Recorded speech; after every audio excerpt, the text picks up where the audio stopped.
Big boss 9 నడుస్తుంది కదా, దాని గురించి మనం మాట్లాడుకుందాము. నేను ఇప్పుడు చెప్పబోయేది ఏంటంటే బర్నీ గారి గురించి. నాన్న ఎందుకో వెనకబడ్డాడు అనేదానికి బర్నీ గారు 100% న్యాయం చేశారు అని అనిపిస్తుంది ఇప్పుడు వరకు గేమ్ ఆడిన దాంట్లో చూసుకుంటే. ఆయన ఫైర్ ఫస్ట్ నుండి ఆ ఫైర్ ఉండుంటే ఇప్పుడు ఇలాంటి పరిస్థితి వచ్చేది కాదు. ఆయన టాప్ 1లో ఉండేవాడని నా ఉద్దేశం. ఆయన ఫైర్ని దాచేసుకొని ఇక్కడ ఏదో మనం రేలంగిమా ఇలాగా ఉండాలన్న ఉద్దేశంతో ఉన్నారని నాకు అనిపించింది. అలా ఉంటే అలా కాదు.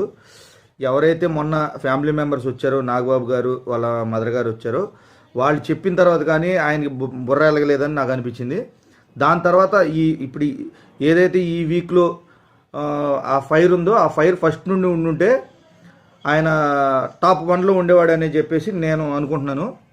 కానీ ఆయన ఎందుకనో ఇప్పుడు ఆ దివ్యాన్ని నామినేట్ చేయడం కానీ, ఆ తనుజాన్ని నామినేట్ చేసే విషయం కానీ, ఈ తనుజాన్ని నామినేట్ చేసే విషయంలో నేను దానికి అగ్రి అవుతాను. కానీ దివ్యాన్ని చేసే విషయంలో నేను అగ్రి అవ్వను. ఎందుకనంటే తను ఎఫెక్షన్ చూపిస్తుంది, ఈయన కూడా ఎఫెక్షన్ చూపిస్తున్నాడు. దానికి నీ వాయిస్ రేజ్ అవుతుంది అనే దానికి ఈయన చెప్పిన విధానం కూర్చోబెట్టి చెప్తే సరిపోతుంది. నామినేట్ చేసి నువ్వు ఇక్కడ చేసే విధానం బాగోలేదని చెప్పేసి ఆమెని బయటికి వెళ్ళిపోవాలని నామినేట్ చేయడం నాకు నచ్చలేదు.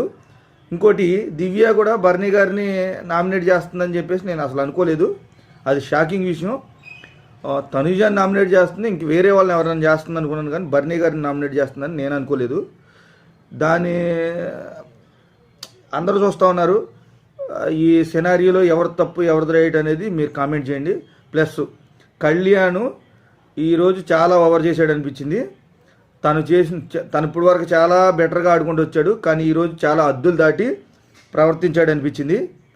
ప్లస్ అలాగే సంజన గారు కూడా. దీని గురించి మీరు ఏమనుకుంటున్నారు కామెంట్ చేయండి. వచ్చిన ఆపర్చునిటీని ఎందుకో కామనర్స్లో పవన్ ఒక్కడే యూజ్ చేసుకున్నాడు అనిపించింది. కడమ వాళ్ళందరూ నాకు ఎందుకనో ఓవర్ చేస్తున్నారని అనిపిస్తుంది. దీని మీద మీ ఒపీనియన్ ఏంటో కామెంట్ చేయండి.